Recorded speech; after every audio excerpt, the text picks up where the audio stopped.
মাশাআল্লাহ, দেখতে দেখতে চীনা হাঁসের বাচ্চাগুলো অনেক বড় হয়ে গিয়েছে। এই বাচ্চাগুলোর বয়স এখন মোটামুটি 1.5 মাসের মতো। চীনা হাঁসের বাচ্চাগুলোর পাশাপাশি কিছু দেশি মুরগির বাচ্চাও রয়েছে, যেগুলো সাধারণত মাটিতে বাঁশ দিয়ে তৈরি করা খাঁচায় রাখা হয়। সকালবেলা ছেড়ে দিলে অসাধারণ দেখতে লাগে, কি সুন্দর দেশি মুরগির বাচ্চা।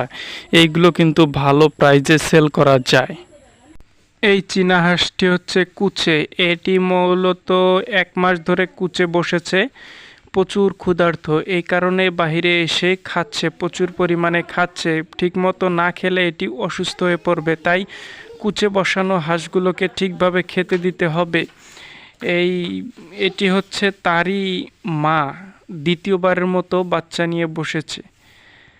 আর এই প্রথমেই যে বাচ্চাগুলো দেখলেন এইগুলোই হচ্ছে সেম বাচ্চা, কিন্তু এই ভিডিওটি হচ্ছে কিছুদিন আগের। দেখতে কি অসাধারণ লাগছে, তাই না? সবাই মাশাআল্লাহ লিখবেন, না হলে চোখ লেগে যাবে। সবাই একটু মাশাআল্লাহ কমেন্ট করে দিবেন। বারাকা দান করুন।